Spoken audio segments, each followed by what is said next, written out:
Good morning, my name is Eric Parker, and today we're going to talk about controlling contaminants and negative air containments.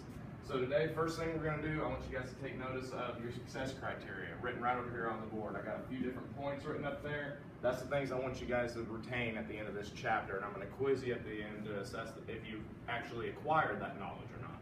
So now that you guys have already completed your pre-assessment to determine your walk-in knowledge on ICRA, we're going to move right into the lecture on explaining what is a contaminant, how do we control the contaminants in that containment, and how are you guys going to repair or recreate your own out into the field. So let's move right on into it. First thing we're going to do, we're going to go over this first PowerPoint. This is a UBC provided PowerPoint. I'm just going to highlight a few spots in it that are really of importance. What is containing the work area? Containing the work area, we're going to try and isolate our dust to keep any patients inside the healthcare facility or the staff from being infected or getting sick due to our dust that we generate whenever we tear down a wall system or we're adding a new wall system. Drywall, when we go to router, creates a lot of dust, and when we demo down a wall, it too generates a lot of dust, and that dust has been sitting behind the wall for a long period of time, and Lord only knows what could be in there. So we don't really want to see our patients get exposed to that. When performing construction or renovating activities in healthcare facilities, it is possible to control contaminants by the following work practice procedures. The following methods prevent contaminants from transferring to the facility by containing the work area. We're going to isolate the ventilation system, the HVAC.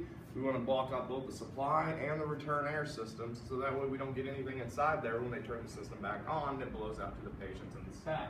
We're going to construct barriers. If the hospital is still active, we don't want anybody just being able to walk right into our construction area because it's not always safe. So we're going to build a barrier to keep people out and put up some signage and demarcations to let them know, hey, stay back, there's something going on over here, this isn't for the public to be inside of. We're going to place walk-off mats. What are walk-off mats? They're little sticky mats that we place out on both sides of the doorway. And what that does is allows all the dust and debris that builds up in the cleat of your boot to be removed as we walk in and out of our work area, either going to break, lunch, or going home, or coming in at the beginning of the day. We're going to use personal protective clothing and equipment such as PPA and PPE. Most everybody knows what PPE is, but what's PPA? It's patient protective apparel. That's what I'm going to wear myself as a worker to prevent anything on me being transferred to the patients as I transport myself to and from the job. And then we're going to display again signs of demarcation. Isolating the heating and ventilation air systems. We're going to control the climate in form of heating, ventilating, and air conditioning with the HVAC system. We're going to use shrink wrap to try and isolate the HVAC system from being contaminated with dust or debris. And we're going to want to bring in our own sort of HVAC system because at that point we don't want to work in either too hot or too cold conditions. So we're going to have to bring in our own HEPA machines and our own air handlers to be able to keep our working conditions sanitary and tolerable to our employees.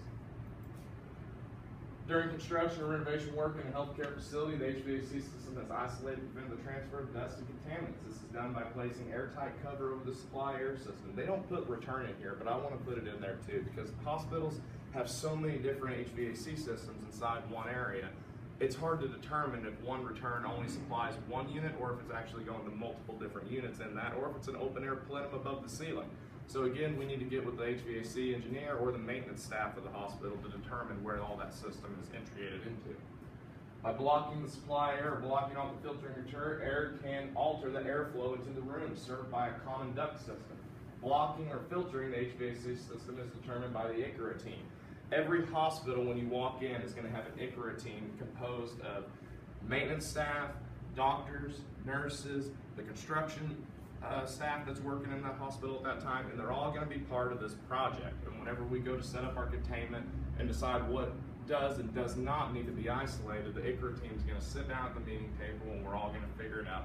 And usually the foreman of whatever crew is going to be there as well so that he can relay that information to his workers and they can provide the hospital with the work that they're looking to see completed. Return air systems can be left working with a 2-inch pleated filter covers the inlet, covers the inlet, and then is taped and sealed so that the contaminated air cannot enter the system. However, the HVAC system should be blocked or capped by placing an airtight cover on it or if requested by the facility. And it's important to reopen the HVAC system and exhaust system once the construction renovation project has been completed. You You don't want to forget about your covers in there, guys, because right after you go and leave, people are going to be complaining about being too hot or too cold. So remember, whatever you put up, you take down when you leave. This is just explaining what the walk-off mats are. There's two different variations of walk-off mat. We have wet mats, which is usually a piece of carpet. We spritz it down with a Hudson sprayer, get a little moisture on it, and that allows us to step onto it and get some of that drywall dust that builds up on our boots after traipsing in it all day, gets it off. Or we can use the sticky mats, which is what I mentioned earlier, which a lot of trades, what they like to do is they'll do a sticky, a wet, and a dry, and a sticky again as they walk out. So that way I get all the big debris off. When I first hit the sticky mat, I hit the wet mat, now I've gotten all the dry dust off. I hit the dry, then I go over here, and I get my boots nice and dry, and I hit the sticky, and gets the last bit of any remnants that could be on the bottom of my boots. There's a picture of what walk-off mats are. Bottom left picture is a wet mat, bottom right hand picture is a sticky mat. You can see the boot prints that are on it. These are pretty effective. There's about 30 sheets to each one. Lasts pretty well, pretty good amount of time. Patient protective apparel. Again, this is clothing and equipment that I'm going to wear on myself as I go in and out of the job, to or from break or lunch. That's going to keep my contaminants on me that I've been working in all day on me and not onto the patient or flying through the air in the hallway. Similar to if anybody's ever sat in their living room at home at the end of the day or beginning of the day, and that beam of sunlight comes in through the window and you can see all the little dust particles floating around that beam of sunlight. The exact same thing happens to me when I go walking through the hospital when I got drywall that's built up on my shoulders. I got a whole trail of it floating behind me, and that's what we're trying to prevent by constructing barriers. There's an example of some patient protective apparel. Notice he's just got a hairnet, some scrubs, and some booties. The hospital usually provide this to us. They're all too quick, actually, to provide this equipment to us because they know it helps us keep the dust on us and away from their patients and prevents any patients staying in the hospital longer. PPE, this is going to be what we wear to keep ourselves protected inside of a contaminated work area, be it dust mask, respirator, gloves, eye protection, work boots, or disposable coveralls. But again, PPE is and always will be our last resort. What we need to do first is control these contaminants, and if we cannot control them to the point where our employees are safe, then we provide the PPE. How do we control them? Negative air machines, containment. Signs of demarcation. Here's a couple of pictures at our International Training Center of how they expect to see an ICRA containment built in the hospital. Notice we got work hard hat area, danger, keep out. Notice is letting people know what's going on behind there. That way they don't just see a wall of plastic and wonder what's going on. This explains it to them, so that reveals the mystery. There's an example of another containment with its demarcation on it. This containment right here, this is a soft wall containment with spring poles and fire rated plastic. This is a hard wall containment built out of sheetrock and a pre-hung gasketed door. Barriers. The ICRA construction permit will indicate if a barrier is needed for a specific work area. A barrier is a structure that divides or separates. Barriers are used to separate the patient-occupied areas from the construction areas. The barriers keep the patient-occupied area free from contaminants that are created or transferred by the construction or renovation project. And guys, just like whenever we have our drywall cart set up somewhere as we're cutting the board off of it, by the end of the day, there's a little mountain of drywall dust built up. We don't want the patients getting near that because some of these patients, be it whatever their condition is, especially ones with respiratory issues, they go inhaling all that dust that we generate at the end of the day. That's just going to increase the length of their stay there at the hospital. That's more money out of the patient's pocket, and depending upon their insurance coverage, that's more money out of the hospital's pocket. We're trying to prevent that entirely. All we're trying to do is give the hospital a better product, walk out, and not make anybody's stay increased.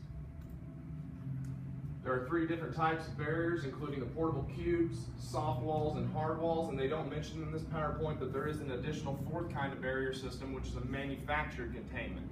They're pretty nice, quickly built systems, however, they're limited to the size of the components in that system. So we'll go into that a little bit further in our next PowerPoint. When selecting barriers, one of the main objectives is to prevent the damage to existing finishes and still achieve an airtight seal. This is probably one of the biggest burdens because you got to think in a hospital hallway, there's crash rail, there's corner guard, there's exit signs, there's picture framings, there's all sorts of things that are on the wall in there. And we have to go in and put our containment up around all those objects while still not damaging them, but attaining that airtight seal. It seems like it's a hard hill to climb. As we go through, you guys will see it gets easier. Portable cube is one of the containment methods. It's a small 1 or 2 person containment that is used for inspection or short-term ceiling and wall work. It's usually about 4'6" by 2'6", rises up to about 10 foot tall. There are special orders. You can spend as much money as you want and get whatever you want on this kind of a system. You just have to call the company and specify what you need. Most hospitals that have these inside of them for their maintenance staff to replace moldy or damaged ceiling tiles, they have the 4'6" by 2'6", and guys, these are cramped spaces. You and a ladder is about all that's going in there, and then you have to put a HEPA vacuum cleaner in there with you too. It's pretty crammed. It's not the most ideal working conditions, but it is safe and sanitary for the patients and the public. There's a few pictures of the portable cube. Main thing to remember about portable cube is if there's somebody in the cube, there has to be somebody outside the cube observing. Well, I'm watching on safety. If not, you can't be inside the cube. It has to be a 2-man team. You cannot have one person inside that cube without somebody doing watch on the outside. It's just not safe.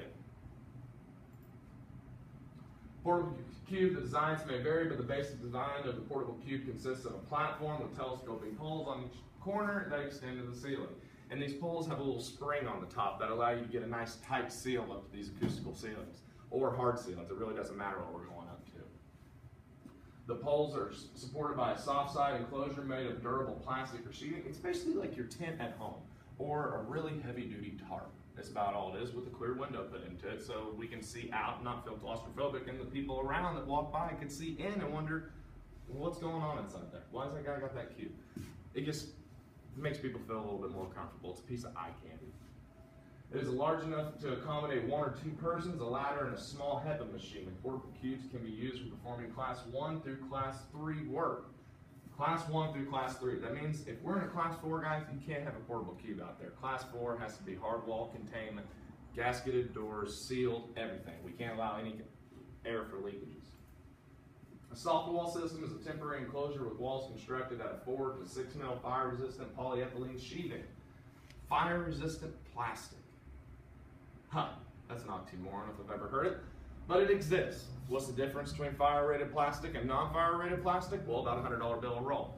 To be honest with you, fire-rated plastic has an NPF rating of right around 7.5 to 7, depending upon the manufacturer of which you buy. So what does that mean? It means I can take my lighter and hold it to it for about 30 seconds before it starts to burn through. It's just giving you a little bit of time before the fire actually engulfs the entire structure. It can be quickly erected to contain an entire work area, especially in an emergency situation. That's the nice thing about plastic is it comes in a roll 300 foot long and about 12 foot wide, and we can do whatever we need with it in that roll. All we need is a few spring bolts, a couple pieces of metal, and some tape, and we can make it happen. It's a pretty effective system. However, it is not the most aesthetically pleasing system. And these containments, if they're going to be up for 3, 4, 5, 6 months at a time, the hospital doesn't want to look at a wall of plastic for that duration. They want to see something that's going to be pretty, something that's solid, something that if a kid goes running down the hallway and doesn't take the corner when he's supposed to, he doesn't wind up in a construction zone.